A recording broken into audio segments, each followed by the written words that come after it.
Justitia enim Dei, pois a justiça de Deus é revelada de fé em fé.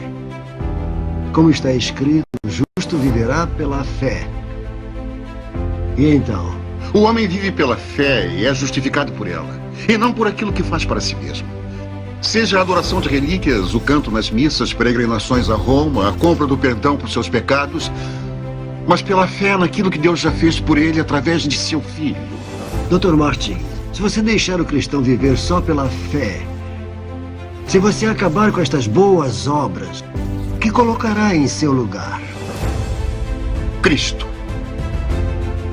O homem só precisa de Jesus Cristo.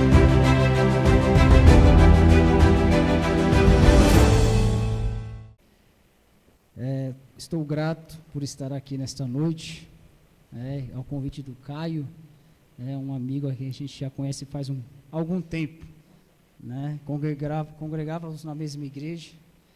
Eu sou o pastor Júnior da igreja Elim, pastorei uma igreja lá no Jardim Jacira, aqui do ladinho, lá no final do extremo da Zona Sul, lá, já chegando lá no Embu-Guaçu.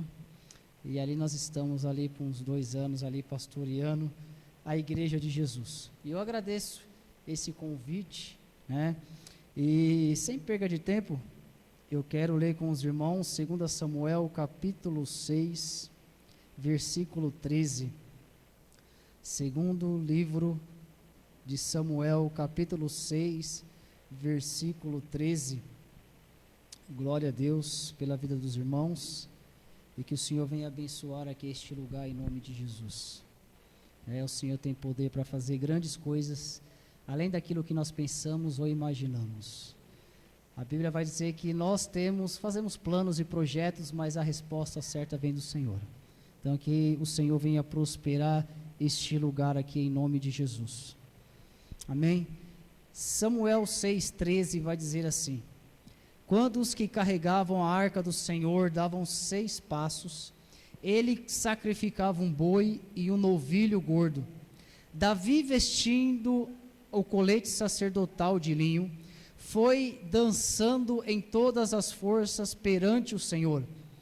Quando ele e todos os israelitas levavam a arca do Senhor ao som de gritos, de alegria e de trombeta, aconteceu que, entrando a arca do Senhor na cidade de Davi, Mical, filha de Saul, observava de uma janela, e ao ver o rei Davi dançando e comemorando perante o Senhor, ela o desprezou em seu coração. Eles trouxeram a arca do Senhor e a colocaram na tenda que Davi lhe havia preparado. E Davi ofereceu holocaustos, sacrifícios de comunhão perante o Senhor. Após oferecer os holocaustos e o sacrifício de comunhão, ele abençoou o povo em nome do Senhor dos Exércitos. E Davi deu pão, bolo de tâmaras e bolo de uvas passas a cada homem e a cada mulher israelita. Então todo o povo partiu para cada um para a sua casa. Voltando Davi para casa, para abençoar sua família, Mical, filha de Saul, saiu ao encontro e lhe disse: como o rei de Israel se destacou hoje, tirando o manto na frente das escravas de seus servos, como um homem vulgar. Mas Davi disse a Mical: foi perante o Senhor a quem eu dancei, perante aquele que me escolheu em lugar do seu pai, ou de qualquer outro da sua família, quando me designou o soberano sobre o povo do Senhor, sobre Israel, perante o Senhor celebrei, e me rebaixarei ainda mais, e me humilharei aos meus próprios olhos, mas serei honrado por estas escravas que você mencionou. E até o dia da sua morte, Mical, filha de Saul, jamais teve filhos. Até aqui. Imagine você abrindo a janela da sua casa e a janela da tua casa está de frente para a praia, para o mar. É bom ou é ruim? É maravilhoso, né? Eu me lembro que eu fui com a minha esposa para Fortaleza e alugamos um hotel lá que você abria a janela, aquele marzão, aquela coisa linda. É muito lindo. E imagine uma casa sem janelas. É horrível. Os especialistas dizem que as janelas, quanto mais janela tiver dentro de uma casa, dentro de um ambiente, ela traz um bem-estar naquele ambiente. Ela traz um bem-estar na casa. Então, ter janelas, deixa a luz entrar dentro de um ambiente é maravilhoso. Imagine um ambiente totalmente fechado, sem janela nenhuma, sem ventilação, sem a luz do sol entrar dentro da casa, é algo ruim. E a Bíblia fala de algumas janelas, e que representa alguma coisa dentro da Bíblia. A palavra vai dizer lá em Atos capítulo 20, fala de uma janela. A Bíblia vai dizer em Atos 20 que Paulo, quando ele pregava um sermão longo, a noite toda pregando, e que sermão longo que Paulo estava pregando, a noite toda pregando um sermão a respeito de Jesus, da sua ressurreição.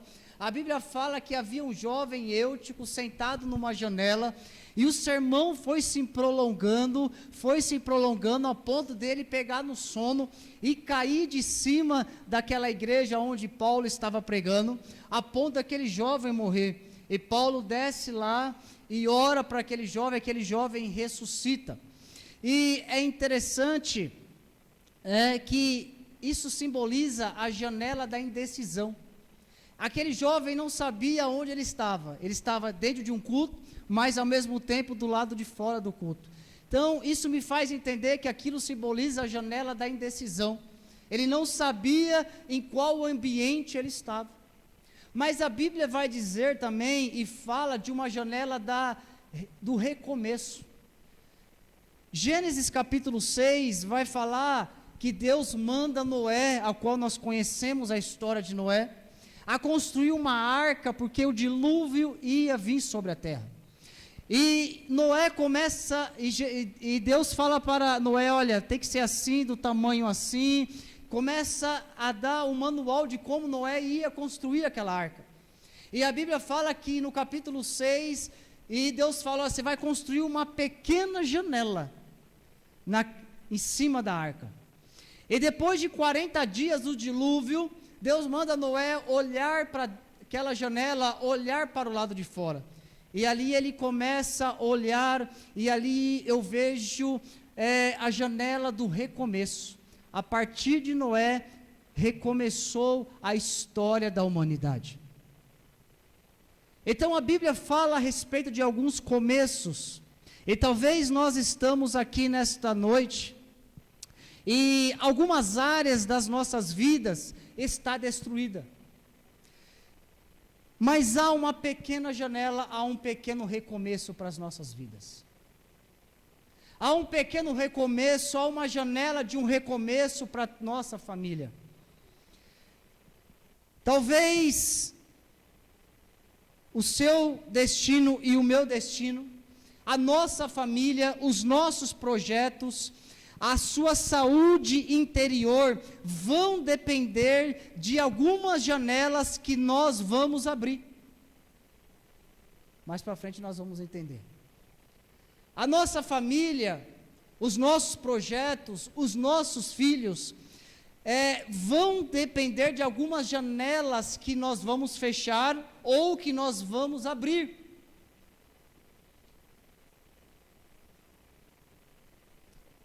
Você abre algumas janelas, mas eu quero mostrar que nós precisamos fechar também algumas janelas das nossas vidas.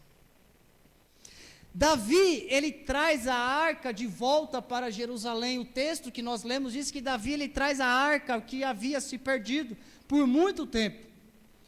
E a arca, como nós sabemos, ela simboliza a presença de Deus. A arca no Antigo Testamento, ou no Primeiro Testamento, a Bíblia vai dizer que ela simbolizava a presença de Deus. O CEP de Deus era a arca da aliança. Mas glória a Deus que ele está de mudança, e hoje ele habita em corações. Deus hoje não tem mais CEP. Antigamente ele habitava no templo, habitava na arca, mas hoje ele habita em corações.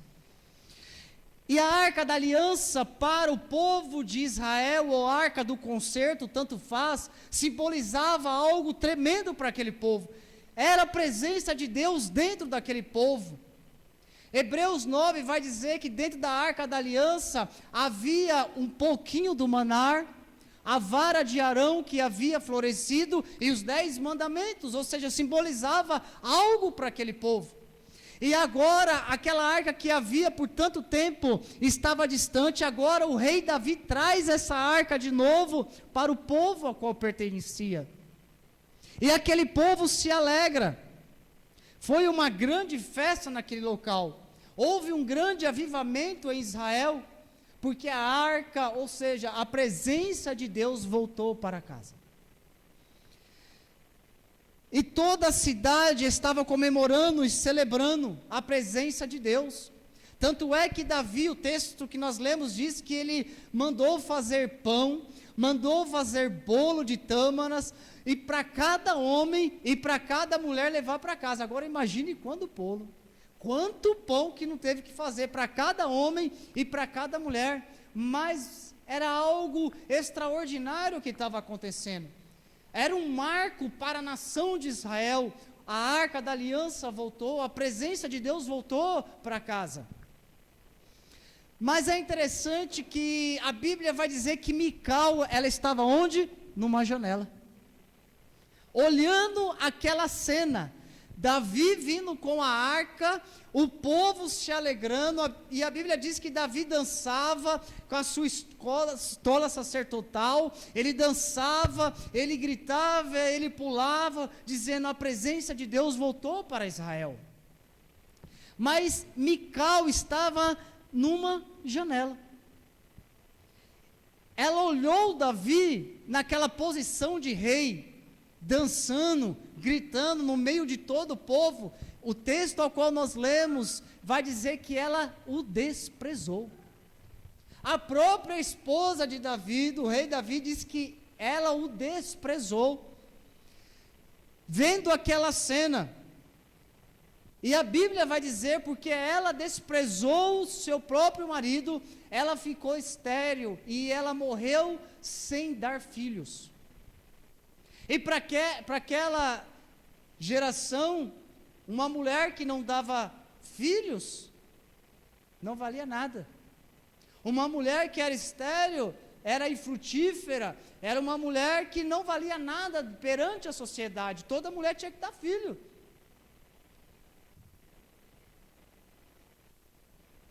Pessoas que estão fora da sintonia de Deus correm um sério risco de ficarem secas e infrutíferas. Pessoas que não estão no mesmo propósito de Deus correm um sério risco de ficarem frutíferas e secas, com a vida seca, com uma vida infrutífera como Mical.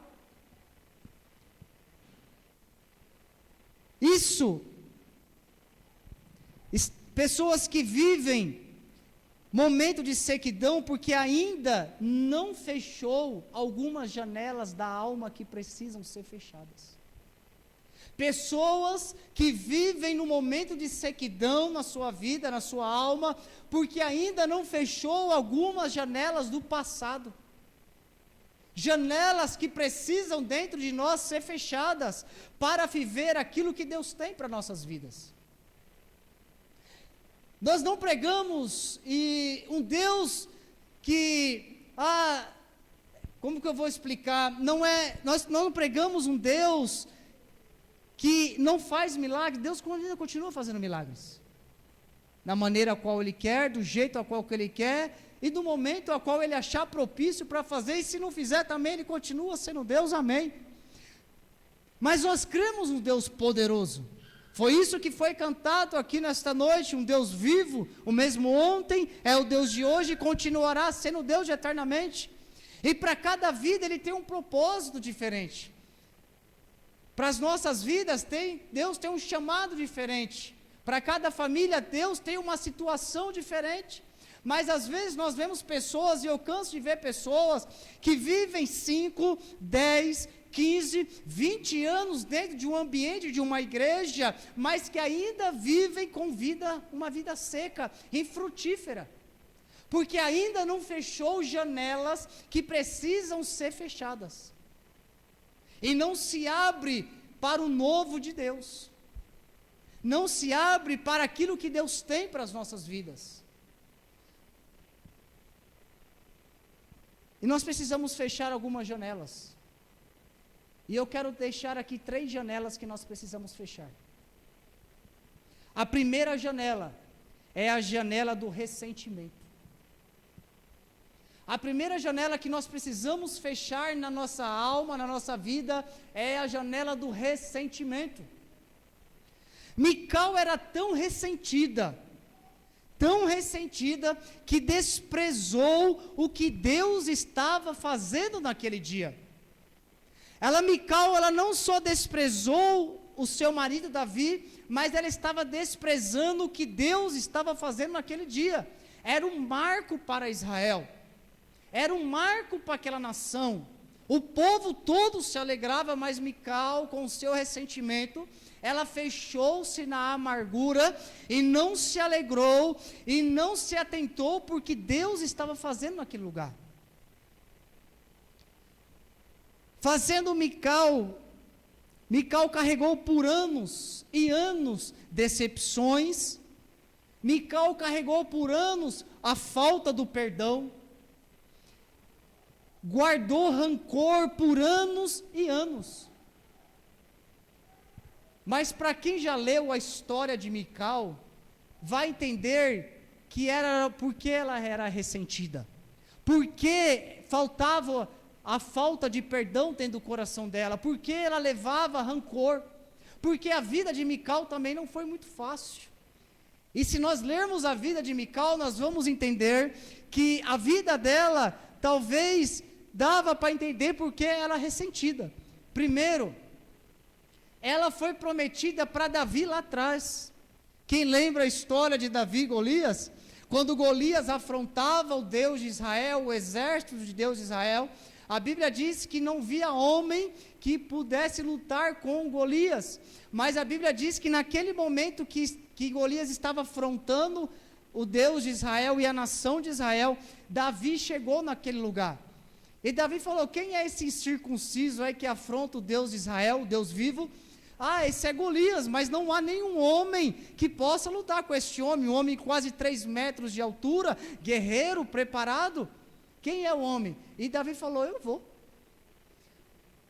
Mas espera aí, você é um menino. Mas é interessante que o texto vai dizer que ele falou, Davi não era bobo e nem nada, ele era ligeiro. A Bíblia vai dizer que ele falou: mas o que o rei vai dar para quem mandar Golias? Aí o povo falou: olha, o rei vai isentar de impostos, vai dar riqueza e vai dar a sua filha Mical para casamento. Davi, bobo nem nada, falou: o quê? Mical? Então eu vou.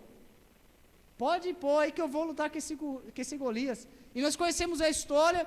Ele ganha, mata Golias, e quando ele vai querer adquirir aquilo a qual foi prometido pelo próprio rei Saul, que era riqueza e Mical, Saul falou: opa, mas não é bem assim. Para você ter a mão da minha filha, eu quero 100 prepúcios dos filisteus aqui. E para quem sabe o que é prepúcio, né? É como se fosse uma fimose, né? Que tem hoje, né?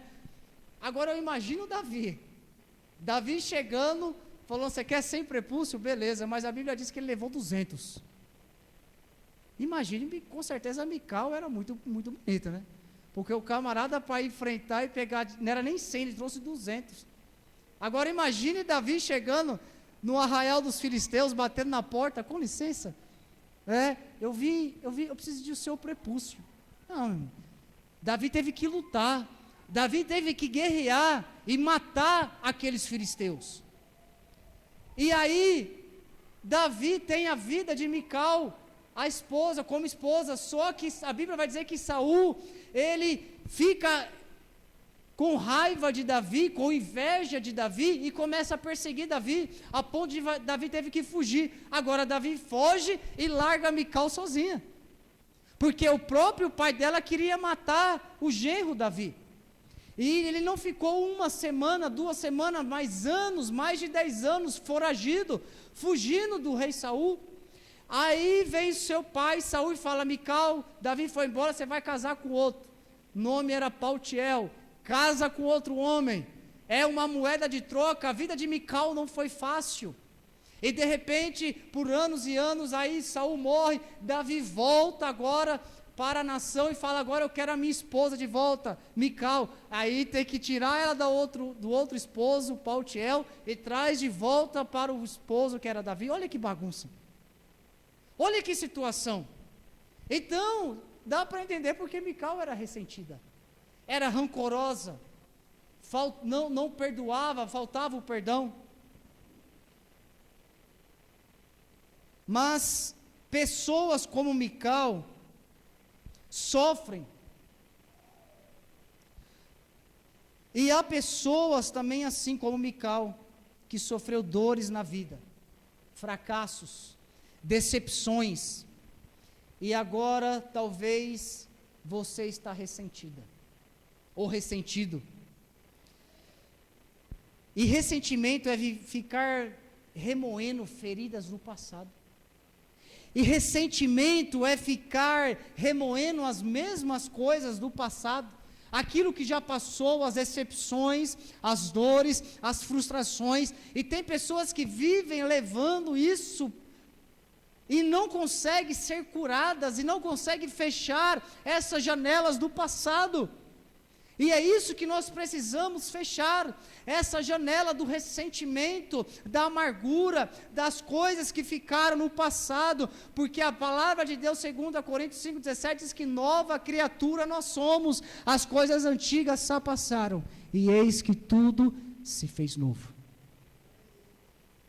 Precisamos fechar algumas coisas, pessoas amarguradas. E a amargura é uma cadeia, fazendo com que a pessoa fique presa ao passado e não consegue se abrir para o novo de Deus, para aquilo que Deus tem. Vocês aqui estão vivendo algo novo de Deus, e vocês precisam se abrir para o que Deus vai fazer. Isso me faz entender do pai do filho pródigo. O pai do filho pródigo, ele fechou, por exemplo, a janela do ressentimento.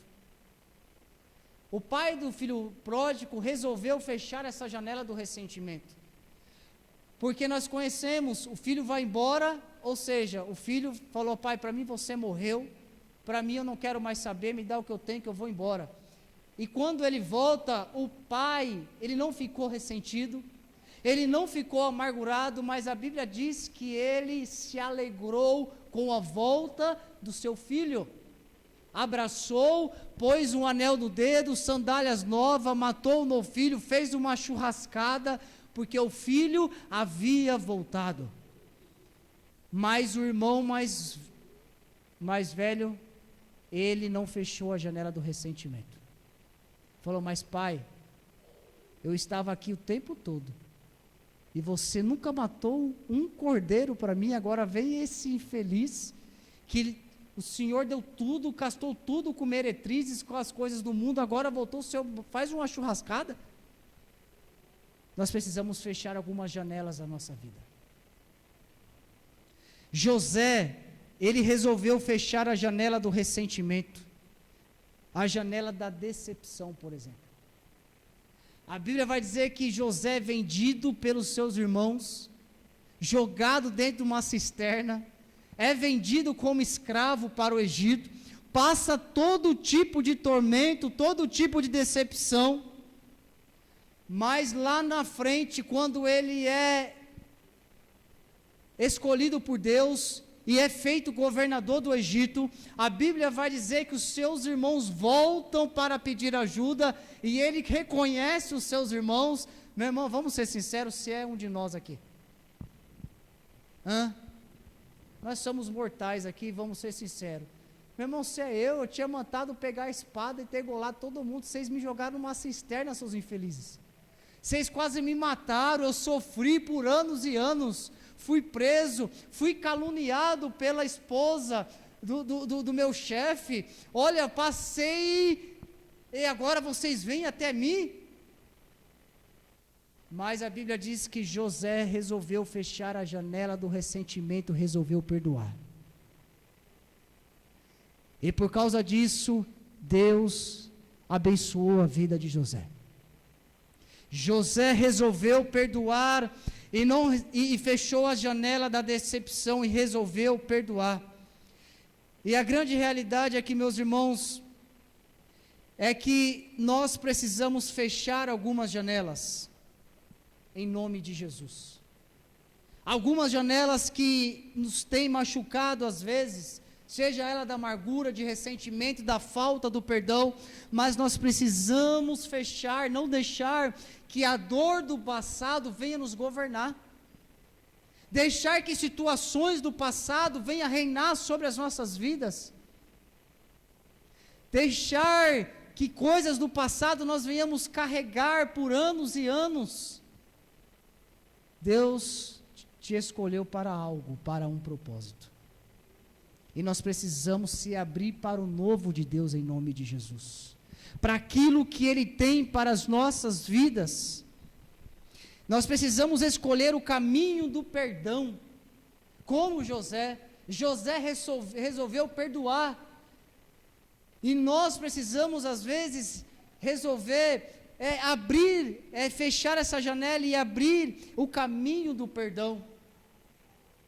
Nós precisamos perdoar. E perdoar é fácil? Se fosse fácil perdoar. Porque é tão interessante que Jesus, em Mateus 19, vai jogar a responsabilidade para o ofendido e não para o ofensor. Você já reparou isso? Se alguém te fez algo, é você que tem que ir até ele. O negócio é doido. Porque a lógica de Deus não é a nossa lógica. A logística de Deus não é a nossa logística. Espera aí, mas ele me ofendeu, ele fez isso, ele fez um estrago na minha vida e é eu que tenho que chegar, A responsabilidade é do ofendido e não do ofensor. Mas aí às vezes nós ficamos com a nossa amargura, eu não vou. Mas se eu sentir, que a gente vive numa era do sentir, né? Nós vivemos numa época do sentimento, sentir. É o sentimento que rege o ser humano, que rege as pessoas. Não, se eu sentir, eu vou te perdoar. Não, não é sentir não, Deus está dando, aí você tem que ir. A ordem de Deus é vai e perdoa. Não é para o bem da pessoa, é para o seu próprio bem. Eu não vou, não, meu irmão, é para o seu bem que você precisa perdoar, não é por causa dele, não, Deus está falando, é para você, tirar das suas costas essa coisa que está te matando. Então a primeira janela que nós precisamos fechar é a janela do ressentimento. A segunda janela é a janela da comparação. Nós precisamos fechar a janela da comparação. Ela julgou a adoração de Davi. Ela julgou a adoração do seu marido. Porque Davi estava celebrando muito. Davi estava muito alegre. Davi estava celebrando de uma maneira como ele nunca celebrou. Mas alguém que celebra muito é alguém que foi muito curado. Alguém que celebra muito é alguém que foi muito perdoado. Tanto é que Davi fala, eu estou adorando meu Deus e eu vou continuar assim adorando. Não importa o que você fala, outro fala, Mical, porque eu sei em quem foi Deus que me escolheu. Alguém que adora muito, alguém que se alegra muito, é alguém que foi muito perdoado. E a grande realidade é que nós precisamos fechar essa janela da comparação. E por que eu coloquei isso aqui?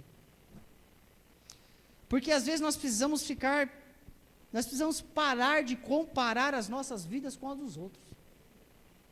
Eu vejo pessoas que vivem comparando as suas vidas com as dos outros.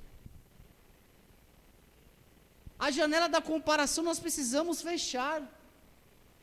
Há pessoas que vivem comparando a sua família com a dos outros, comparando o seu casamento com o casamento dos outros. Sabe aquele comercial que tinha antigamente, o comercial da margarina, aquela família, em volta da mesa, todo mundo sorrindo. Então eu te falar, isso é só família de margarina, meu irmão. Porque família não é assim. Aquela pessoa, naquela família, nas redes sociais, no Instagram, no Facebook, vivendo de uma maneira, às vezes nós falamos, eu quero ter uma família assim, eu quero ter um casamento assim, eu quero ser igual o Iago assim, bonitão, mas meu irmão, ele é ele, eu sou eu. Deus me fez assim. Deus te fez assim, porque Ele te ama assim, do seu jeito e da sua maneira. E às vezes eu vejo pessoas que vivem comparando as coisas um com o outro. Quer comparar a sua família com a família do vizinho. Quer comparar as coisas que acontecem na sua vida com as coisas dos outros. Não consegue, às vezes, celebrar a vitória do próximo, a vitória de uma pessoa, de um irmão. Pessoas que querem comparar as suas vidas com as redes sociais. Meu irmão, rede social é uma coisa, tudo que você está vendo na rede social, 98% daquilo ali é mentira.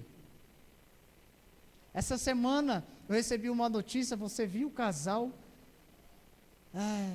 só love, que nem tem uma música por aí, só love.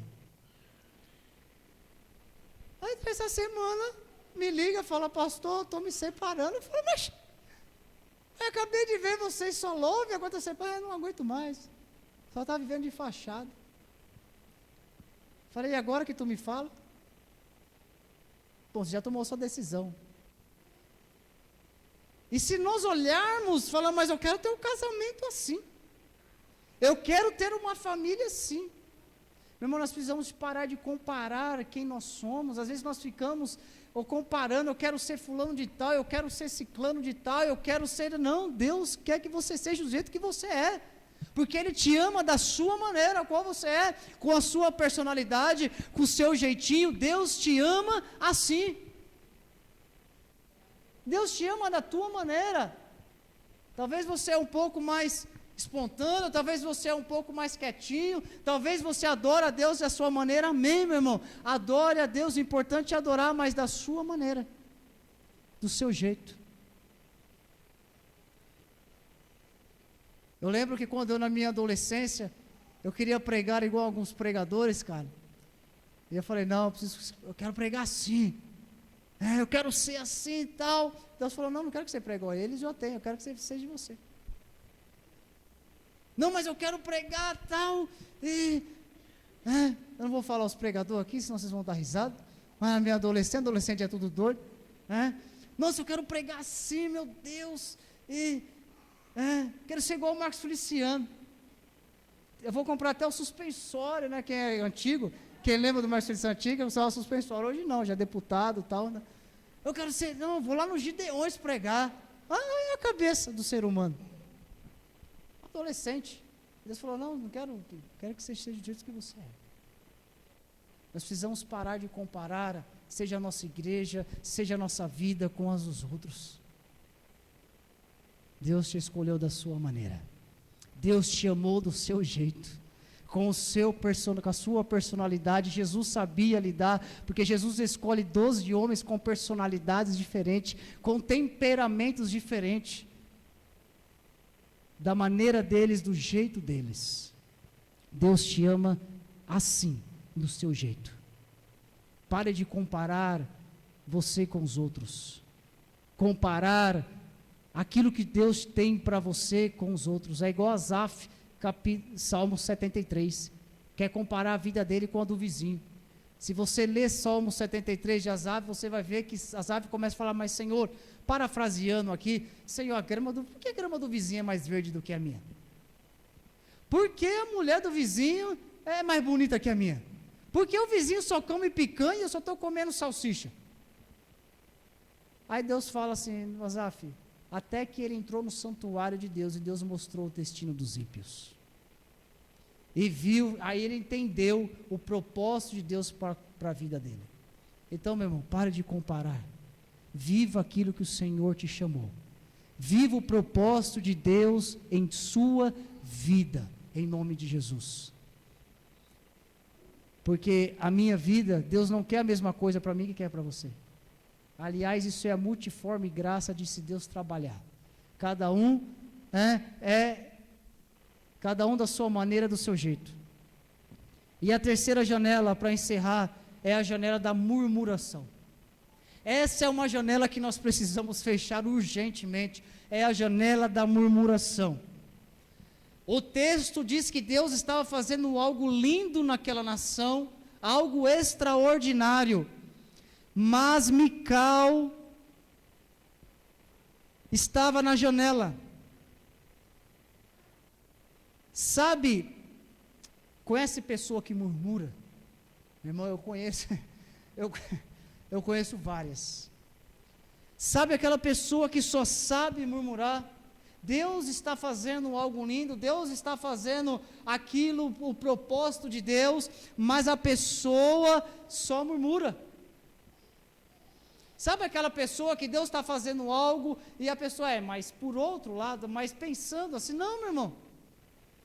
Existem pessoas que não abrem a boca para abençoar outras pessoas, para falar do amor de Deus, mas só abre a boca para murmurar. Eu conheço uma pessoa que eu nem passo perto na casa dela, meu, que Deus me perdoe, mas não dá. Toda vez que eu ia na casa da mulher, é só murmuração, porque, sabe aquele desenho antigo do Muttley? Medalha, medalha, medalha, quem conhece aqui sabe, só murmura, meu irmão. E a murmuração, Deus odeia a murmuração. Mical estava dentro de uma janela murmurando o que Deus estava fazendo. A coisa extraordinária, o milagre que Deus estava fazendo. Deus, sabe, Deus está salvando pessoas, Deus está renovando pessoas, curando pessoas, a igreja está trabalhando, mas tem pessoas que só estão murmurando. Deus está fazendo aqui, Deus está fazendo ali, mas a pessoa está assim, mas pensando por outro. Não, meu irmão, Deus está fazendo. E às vezes nós estamos murmurando, murmurando aquilo que Deus está fazendo. Nós precisamos fechar essa janela da murmuração. Mical poderia ter saído daquela janela, na hora que ela viu o seu esposo vindo, o que Mical deveria ter feito? Descido e se alegrado com o seu marido, porque era um marco para aquela nação, mas ela resolveu murmurar do que Deus estava fazendo, e ela decide murmurar, ela decidiu murmurar do bolo e do pão que Davi mandou fazer. Mas para que tanto pão? Para que tanto bolo, Davi? Para que você vai distribuir um para cada homem, um para cada mulher? Então não era melhor para cada família? Olha quanto pão que você vai distribuir, Davi. Olha quanto bolo de tâmara você vai distribuir, Davi. A grande realidade é que a murmuração é um veneno que vai matando as nossas almas aos poucos. A Bíblia vai dizer que quando o povo do Egito saiu, o povo de Israel saiu do Egito, melhor dizendo, até a terra prometida, um caminho que era 2 semanas de caminhada, ficou por 40 anos andando, porque Deus tinha os seus propósitos para que eles não viessem se contaminar com outros povos, mas a Bíblia diz que a todo momento aquele povo murmurava. A todo momento aquele povo, mas Moisés era melhor nós ter ficado no Egito, porque lá tinha cebolas e pepinos. Meu irmão, quem é que tem saudade de pepino? Quem é que tem saudade de cebola? Mas o povo estava com saudade da cebola do Egito. Deus estava fazendo algo extraordinário na vida daquela nação, e o povo estava com saudade da escravidão, com saudade de toda hora, mas Moisés, não era melhor, mas Moisés, e a Bíblia diz que teve um ponto que Deus se injuriou de uma maneira, que enviou serpentes, começou a picar todo mundo, abriu o chão e várias pessoas morreram. Tanto é que quem vai entrar na terra prometida é só Josué e Calebe e a sua descendência. Mais de 2 milhões de pessoas saem do Egito e só a descendência de Calebe e Josué entra na arca, por causa da murmuração. Aliás, Moisés não entra na terra prometida porque ele murmurou. Ficou bravo e não fez aquilo que Deus mandou fazer. Mandei você falar, não mandei você bater na rocha. E por causa disso, você não vai entrar na terra. Você vai ver, mas você não vai entrar. A murmuração é um perigo para as nossas almas. Ela bloqueia aquilo que Deus tem para as nossas vidas e para as nossas famílias. Pessoas que só murmuram acabam ficando doentes. E se você ficar num ambiente de pessoa que só murmura, você acaba ficando também. Você vai murmurar também. Isso é uma doença que pega. Fica perto de uma pessoa que só murmura. Agora fique, meu irmão, do lado de pessoas que têm coisas boas para dar. Pessoas que têm palavras de bênção para dar.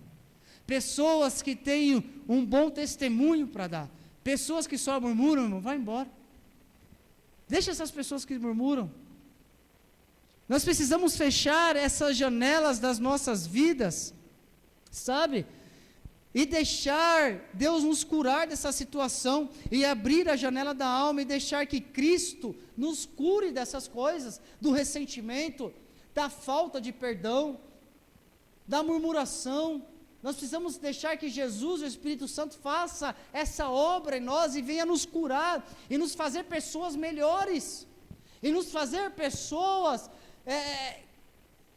sabe, deixar que Ele venha nos usar como instrumento nas mãos dEle, que é para isso que nós somos igreja, para isso que nós fomos lavados e remidos pelo sangue do Cordeiro, é para que o propósito dEle venha se cumprir. Qual que é o propósito? É pregar o I de Jesus, e fazer a vontade dEle nas nossas vidas, e não as minhas, mas a deles, tem que prevalecer nas nossas vidas.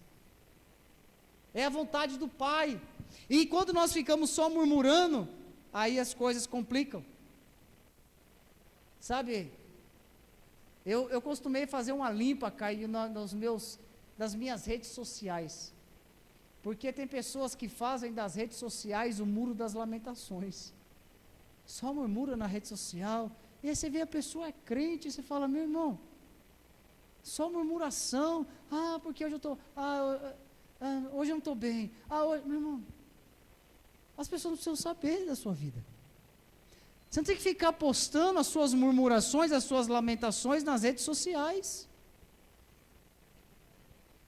Nós precisamos rasgar a nossa alma e deixar que Jesus Ele nos cure de algumas coisas, e deixar que Jesus Ele venha nos curar de algumas coisas que nós precisamos deixar para trás. Isso aqui não é cura interior não, tá, meu irmão? Isso aqui não é PNL não, mas isso aqui é palavra de Deus. Mical, ela morreu infrutífera. Mical, ela morreu seca, porque ela não fechou algumas janelas que ela deveria ter fechado, porque ela viveu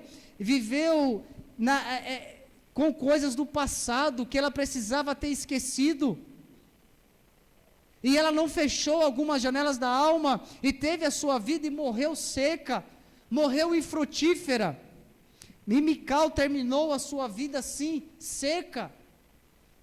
E nós somos chamados por Cristo, e Ele morre naquela cruz, para que nós venhamos ter uma vida com Ele, uma vida em abundância, cheio da presença dEle, cheio da graça dEle. E é para isso que Ele nos chamou. E a grande realidade, eu deixo uma pergunta para nós aqui: como nós queremos terminar a nossa vida? Como você já pensou para analisar, como que eu quero terminar a minha vida? Só vai depender de você, meu. O término da sua caminhada, da sua vida, vai depender de você.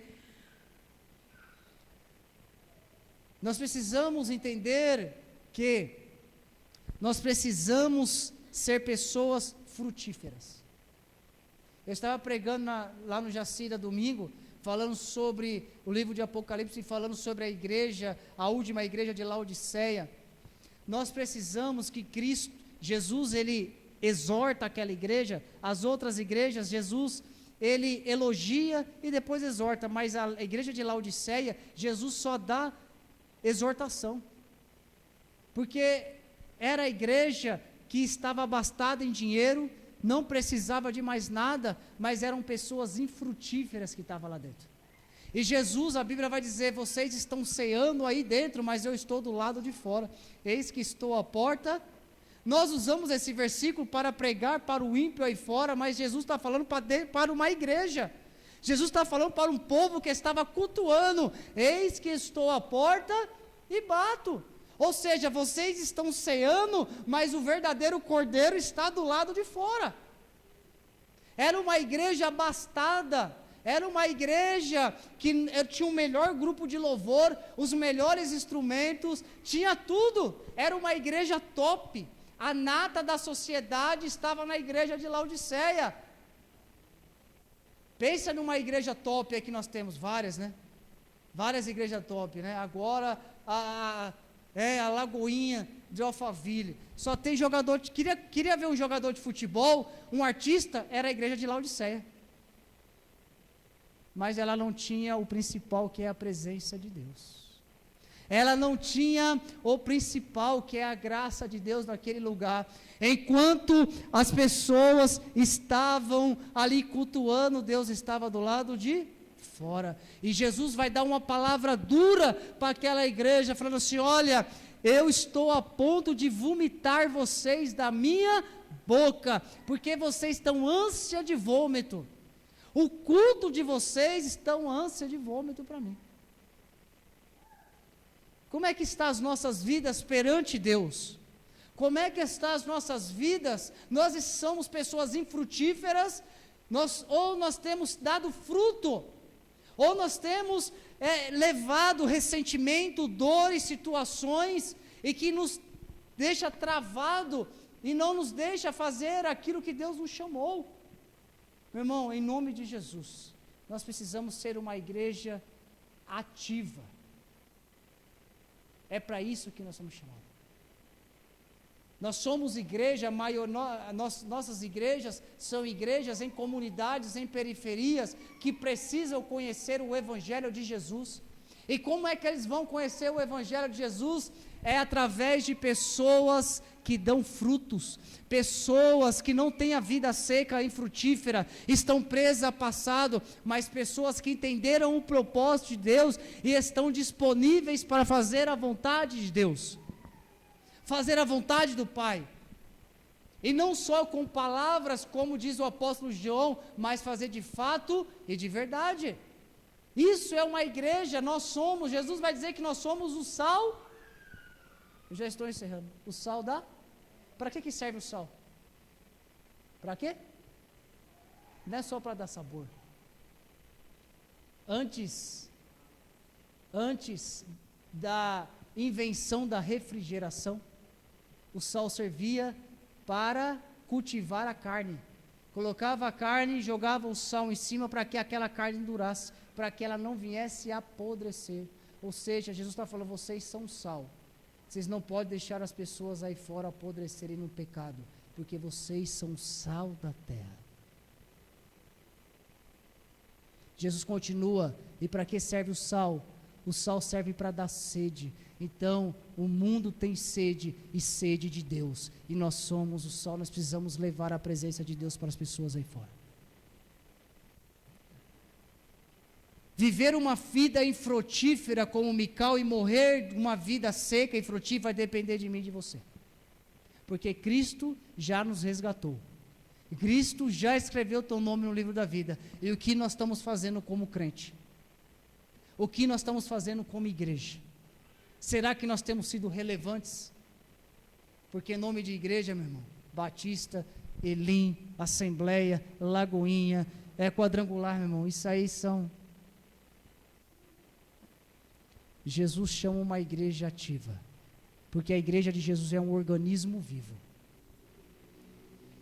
E eu termino aqui esse sermão em Jeremias 29:11, porque eu bem sei que pensamentos tenho a seu respeito, diz o Senhor, pensamentos de paz e não de mal, para dar o fim que desejais. Deus tem pensamento de paz para nós, pensamentos de bênção e não de mal. Deus quer nos usar como uma igreja, e é para isso que nós fomos chamados. E que Deus venha nos curar de algumas coisas que nós precisamos nos curar. Que a presença de Deus venha nos curar de algumas situações, seja a falta de perdão, meu irmão, peça perdão. Libere o perdão. Ressentimento, murmuração, coisas, dores, decepções que nós tivemos, meu irmão, nós precisamos deixar para fora. E deixar que o Espírito Santo venha nos curar para viver o propósito de Deus. Às vezes tem pessoas que têm um talento, têm um dom maravilhoso, mas estão presas ainda no passado. Sabe por que eu não faço? Porque, mas por aquilo. Não, meu irmão. O que nós mais vemos hoje é pessoas decepcionadas com o Evangelho. Com a igreja, né? Decepcionadas, que estão presas a decepções lá do passado e estão se esquecendo o que Deus está fazendo hoje.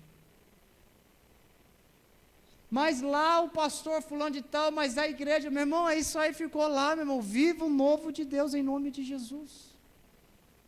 Viva aquilo que Deus tem hoje para você em nome de Jesus, que é pensamentos de paz e não de mal, para dar o fim que desejais. Amém? Que Deus abençoe a sua vida. E eu quero orar por você neste momento. Amém? Inclina as vossas cabeças. Pai, eu te agradeço e te louvo, Senhor, em nome de Jesus, por tudo que o Senhor tem feito em nossas vidas, Senhor, por tudo que o Senhor já fez e por tudo que o Senhor ainda vai fazer, meu Deus, porque o Senhor é um Deus maravilhoso, um Deus misericordioso. Tu és um Deus de paz, Tu és um Deus de misericórdias, e a Tua palavra diz que as misericórdias do Senhor se renova a cada manhã, e é por isso que essa igreja ainda está de pé, é por isso que nós estamos de pé, porque as Tuas misericórdias se renovam a cada manhã.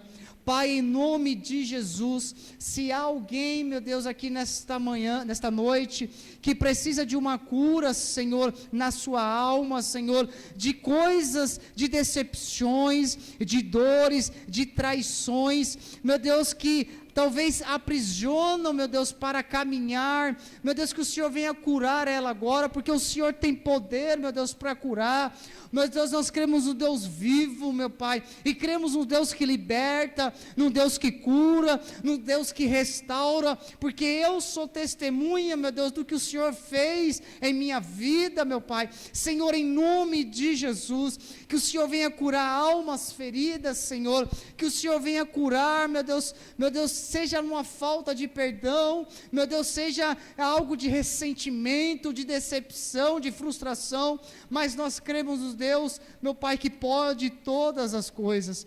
Pai, em nome de Jesus, que o Senhor venha abençoar cada irmão que aqui está nesta noite, Senhor, que a Tua graça, meu Pai, que o Teu poder venha estar sobre as nossas vidas, nos ajude, meu Pai, a ser pessoas frutíferas, Senhor, pessoas, meu Deus, como o Senhor disse que nós somos o sal e a luz dessa terra.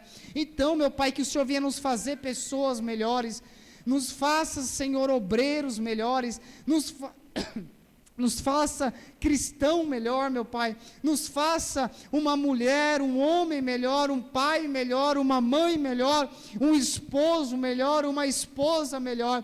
Senhor, em nome de Jesus, venha nos moldar a cada dia, meu Pai, entendendo que o Senhor tem o melhor para as nossas vidas, o melhor para a nossa família, meu Pai, porque o Senhor é um Deus de misericórdia, Tu és um Deus que nos amou, como nós cantamos aqui, Tu és um Deus, Senhor, de misericórdia e de graça. Pai, cuida das nossas vidas e nos ajude naquilo que nós precisamos, Senhor. É o que eu te peço, meu Pai, nesta noite, em nome de Jesus. Amém. E graças a Deus. Que Deus venha te abençoar. Amém. Que Deus venha te guardar, em nome do Senhor Jesus. Que o Senhor venha cobrir a tua casa e a tua família com a proteção dEle. Em nome de Jesus, eu agradeço, em nome de Jesus, pelo convite do Caio, até estranhei, né? Falei, Caio, rapaz, não, é você, eu te conheço. Eu falei para ô Caio, eu sou de uma igreja pentecostal. Mas a palavra do Senhor, meu irmão, não é pentecostal, não é arminiano, não é calvino. Por mais que às vezes eu brinco com ele, eu falei, ô Caio, eu estou na igreja pentecostal, eu nasci, mas às vezes eu me sinto um presbiteriano, às vezes. Mas é aquilo, né? Deus, ele faz da maneira dele. E a única coisa que nós precisamos é se render diante dele e falar, Senhor, eis-me aqui. Seja em qualquer lugar, Senhor, que o Senhor venha nos usar. E é para isso que nós fomos chamados, para que ele venha nos usar como um canal de bênção, para seja aqui, seja na Elim, seja aonde for, meu irmão, aonde Deus te enviar, seja um canal de bênção. Você é a luz deste mundo, você é o sal dessa terra, em nome de Jesus, amém? Deus te abençoe.